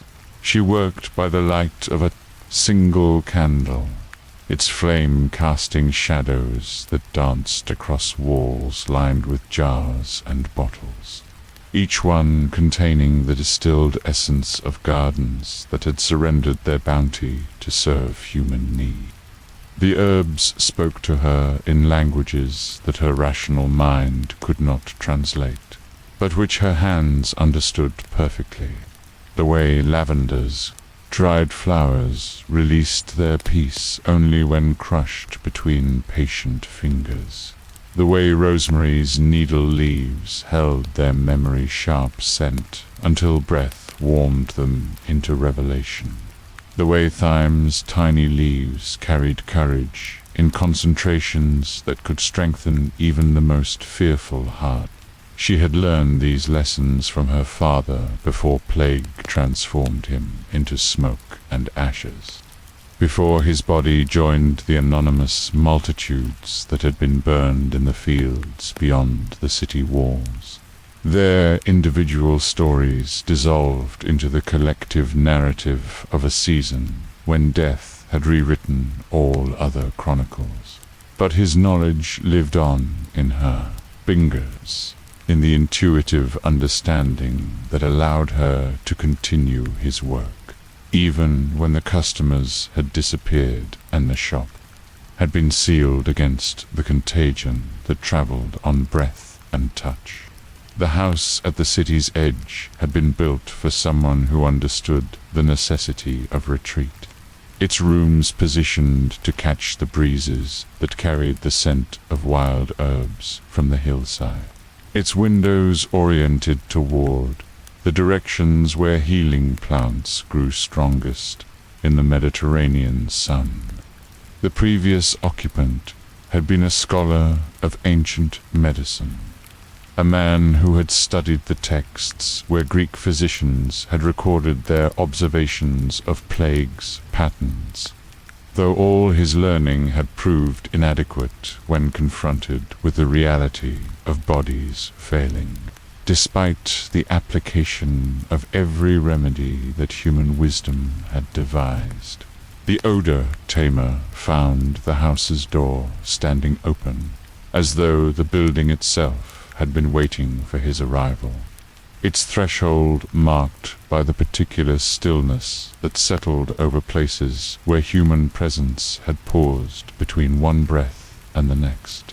Inside, candles burned in patterns that spoke of careful arrangement, their flames steady in air that had been undisturbed by movement or the turbulence that accompanied the struggles of the dying. The interior revealed rooms that had been prepared for a specific purpose, though that purpose existed in the realm of dreams, rather than in the waking world, where plague wrote its daily sentences of death and abandonment.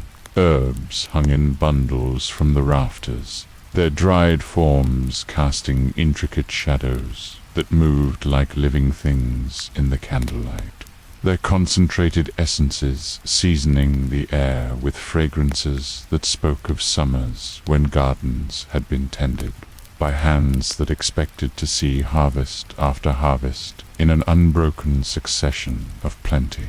The floor had been strewn with petals that released their sweetness when stepped upon, rose and lavender, jasmine and orange blossoms, creating a carpet that exhaled perfume with each footfall, transforming the simple act of walking through the house into a form of prayer offered through the soles of feet rather than the movements of lips. The petals had been arranged in patterns that guided visitors toward specific rooms, creating pathways that led the eye, as well as the foot, toward destinations that had been chosen with care and marked with significance. In the central chamber, the Odor Tamer found what he had come to complete: a bed prepared with linens that had been washed in water, perfumed with herbs, pillows stuffed with dried flowers that would release their dreams directly into the sleep of whoever rested their head upon such aromatic support. The bed waited empty but expectant, positioned so that its occupant would face the window that looked out toward the olive groves where moonlight painted the leaves with silver benedictions. Beside the bed stood a table arranged with the tools of final comfort, vials of oils that caught the candlelight and held it like trapped sunlight, bowls filled with waters that had been blessed by saints whose names were carved in stones throughout the city, sachets containing herbs that had been gathered in the last days, when the earth still offered its gifts freely to human hands that knew how to receive them with proper gratitude. The Odor Tamer understood that he had arrived at the culmination of his work, the place where all his nights of walking through plague-touched streets had been leading, the room where his accumulated knowledge of scent and comfort would be applied to its ultimate purpose. This was not a death chamber like the others he had tended, but something rarer and more complex, a space prepared for the intersection of sleep and dream, where the boundaries between waking and rest had been dissolved by careful preparation and patient hope. From his leather satchel, he withdrew materials that he had been saving for this final act, substances so precious that their use could be justified only by the completion of work that had consumed months of careful attention to the needs of a city learning to die with grace. These were herbs that had been blessed by the last priest to speak their Latin names aloud, oils that had been pressed from fruits that would never again know the touch of human hands, salts that had been harvested from tears shed in the privacy of prayer when hope still seemed possible. The largest vial contained oil pressed from roses that had bloomed in the monastery gardens of Aix, their petals gathered by hands that had never touched plague-erupted flesh, their essence distilled by monks who had completed their work before death claimed their community and left their distillery silent beneath vaulted stones that now heard only the whisper of wind through empty corridors. The oil gleamed like liquid rubies in the candlelight, carrying within its crimson depths the concentrated memory of summers when love still dared to show itself in the patient tending of gardens. He uncorked this precious vial and allowed its contents to flow across his palms, warming the oil with the heat of living flesh until it released. Fragrances that spoke of devotion transformed into essence of beauty that had been preserved beyond the reach of time and corruption.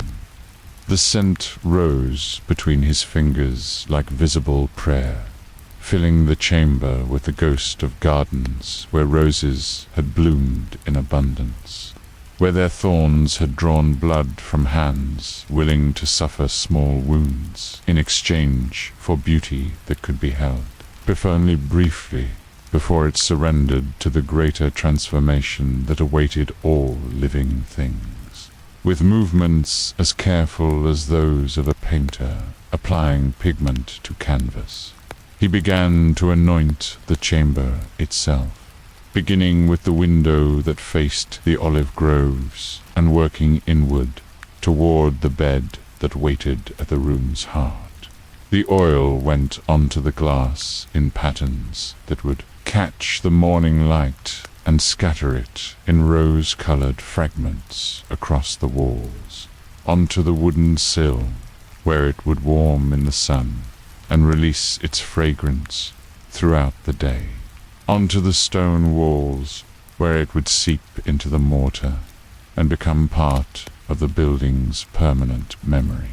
The bed received special attention, each post anointed until the wood gleamed with absorbed oil, the headboard blessed with patterns that followed the grain of timber that had grown in forests where sunlight had been filtered through leaves into the golden illumination that trees required for their slow transformation of earth and air into the substance that could shelter human dreams. The oil soaked into the wood like water, be into thirsty ground, finding pathways through the cellular structure that would carry its essence into the deepest parts of the grain. As he worked, the chamber filled with the layered fragrances of his final ministration, each scent adding its voice to a harmony that transformed the enclosed space into something that existed between the earthly and the eternal. A room that could serve equally the needs of the dying and the dreaming, where the boundaries between sleep and death became as permeable as the membrane between scent and memory. Marguerite felt the change even in her shuttered shop across the city, where she ground herbs in darkness, while her fingers followed patterns that her sleeping mind had learned from dreams of gardens that existed beyond the reach of plague. The girl's hands paused in their work as the air put itself seemed to shift, carrying on invisible currents the promise of completion, the assurance that the work begun in her father's mortar and pestles was finding its fulfillment in chambers, prepared by hands that understood the marriage between craft and calling. She rose from her work table and moved through the shop with the careful steps of someone navigating by senses other than sight, her fingers trailing along shelves lined with jars, whose contents she knew by the subtle variations in texture that glass acquired when it had held different substances. Here were the remains of her father's life's work tinctures that could no longer heal, powders that could no longer cure, oils that could no longer restore health, but which might yet offer comfort to those who had moved beyond the reach of earthly remedies. The girl selected vials and packets with movements guided by intuition rather than conscious thought, gathering materials that seemed to call to her fingers with voices too subtle for her ears to interpret, but which her hands understood perfectly. These were the herbs of sleep and peace, the oils of rest and surrender, the salts of tears transformed into blessing through the alchemy that human sorrow worked upon itself when it was, seasoned with acceptance rather than bitter with resistance. She placed these final offerings in a basket woven from reeds that had grown beside streams where water still ran clear, where fish still silver flashed through currents, that had not yet learned to carry the taste of mass graves or the runoff from the lime that was spread over bodies in trenches beyond the city walls. The basket held her contributions to work that she understood without needing to witness, her part in a collaboration that spanned the distance between her shuttered shop and the chamber, where completion waited with the patience of stone and the urgency of candle flame. The Odor Tamer felt her offerings join his work, as though her hands were moving beside his own, adding to the chamber's growing sanctity the particular grace that came from herbs prepared by fingers that had learned their craft through inheritance rather than instruction, through the accumulated knowledge that passed from parent to childlike, heirloom seeds that carried within their genetic memory the wisdom of countless seasons of patient cultivation. The air in the chamber thickened with accumulated fragrances until it seemed to hold substance beyond its natural weight, becoming atmosphere that could be tasted as well as breathed, that carried within its invisible currents the distilled essence of every garden that had ever been tended with love, every herb that had ever been gathered with reverence, every flower that had ever been pressed between fingers that understood the temporary nature of beauty and the permanent nature of the care that could be devoted to its preservation. From the deepest compartment of his leather satchel, the Odor Tamer withdrew his final offering, a small cloth bundle no larger than a child's fist, wrapped in silk that had once adorned the altar of the cathedral, and tied with ribbons that had been blessed by priests whose voices now spoke only in the silence that followed unanswered prayers. The bundle contained the essence of his months of work, the concentrated fragrance of every house he had tended, every death chamber he had sweetened, every threshold he had anointed with oils that spoke of care extending beyond the boundaries that mortality imposed upon human attention. He placed this final bundle upon the pillow that would cradle the head of whoever came to rest in the bed that waited at the chamber's heart, understanding that his work was complete not because death had been defeated, but because death had been transformed into passage, not because plague had been cured, but because plague had been answered, with a different kind of healing, the restoration of dignity to endings, the preservation of beauty in the face of corruption, the insistence that human care could continue its work, even when human presence had been reduced to memory and fragrance. The candles in the chamber burned with flames that seemed to draw their fuel from the perfumed air itself, growing brighter as the fragrances accumulated, casting light that revealed details that had been hidden even in daylight, the particular grain of wood in the bed frame, the individual stones that comprised the walls, the patterns that oil and shadow had painted on surfaces made rich with the patina of careful tending.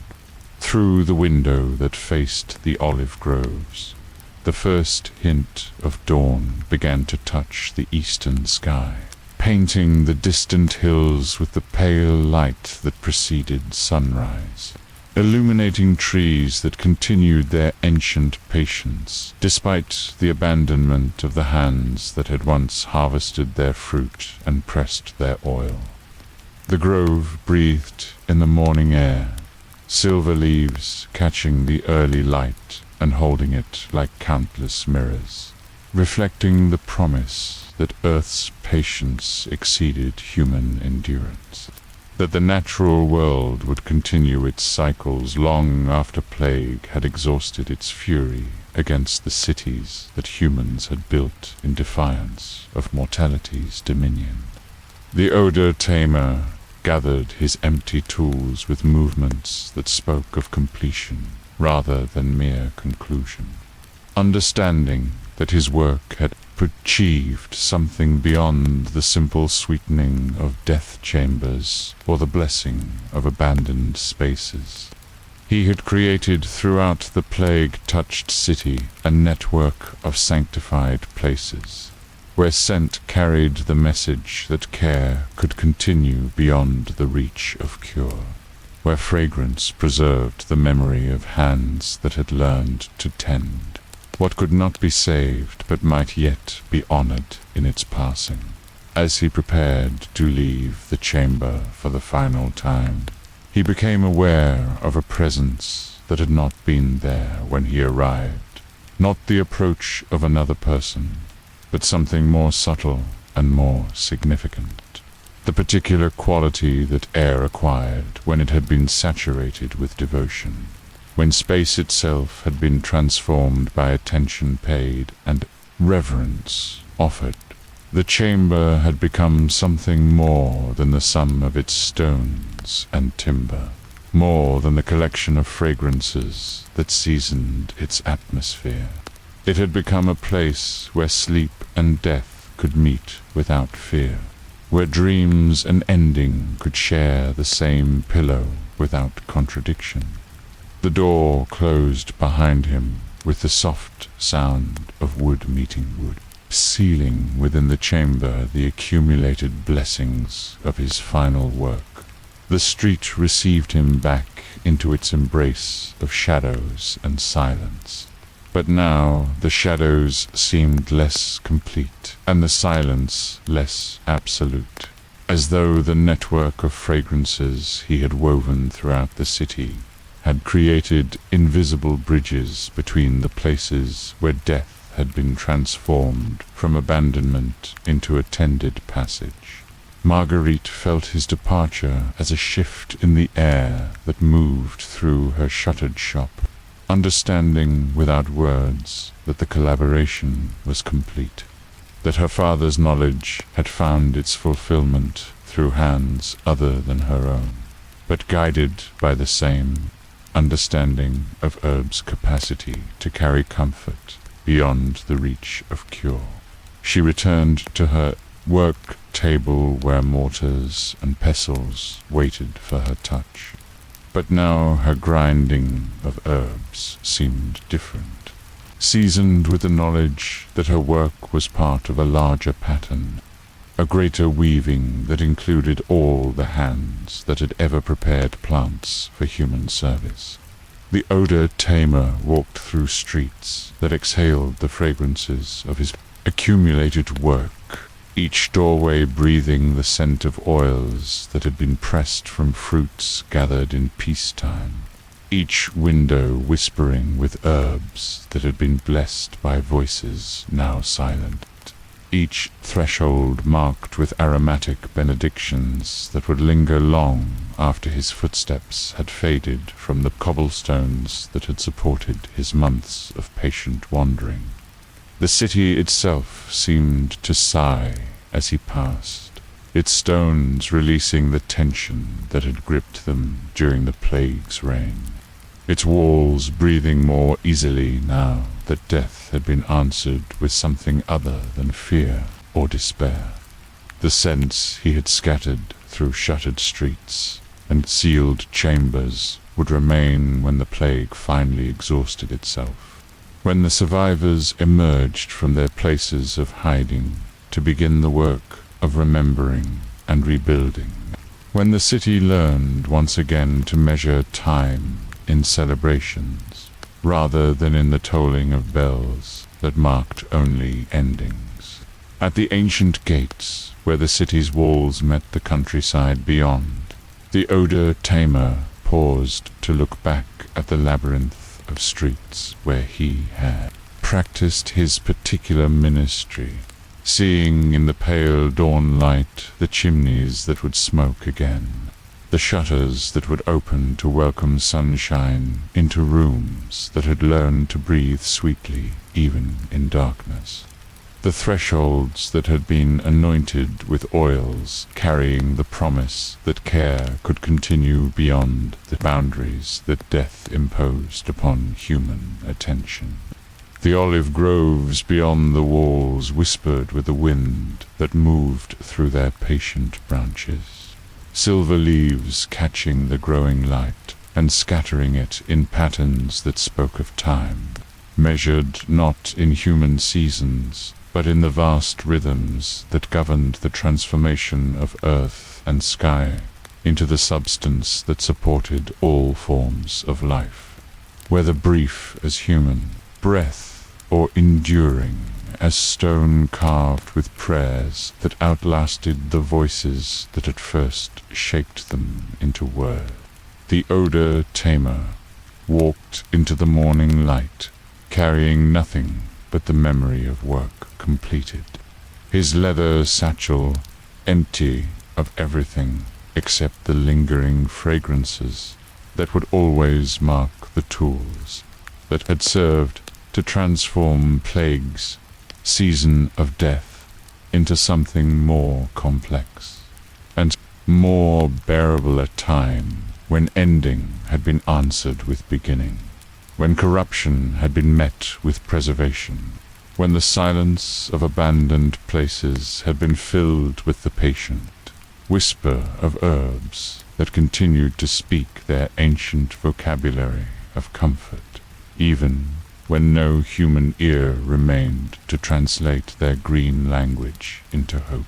Behind him, the city rested in the sweetened air that his work had woven through its stones and timber, its atmosphere permanently changed by months of careful attention to the spaces where death and life had learned to coexist without victory or defeat, where fragrance had become the medium through which care could be transmitted beyond the reach of touch, where scent had become the language in which love continued to speak long after voices had fallen silent and hands had ceased their earthly work. The sun rises warm through perfumed air. The herbs release their final blessing into dawn. The empty streets breathe deeply of rose and thyme. The scent of tended sorrow lingers like a prayer that needs no voice. And somewhere beyond the olive groves, he walks toward horizons where other cities wait for the touch of hands that remember how to transform ending into passage, corruption into sweetness, abandonment into the particular form of presence that fragrance makes possible, when it carries within its invisible currents the accumulated devotion of those who have learned that some forms of care require no living recipient, only the willing offering of attention to spaces where beauty and sorrow have learned to rest together in the peace that passes understanding.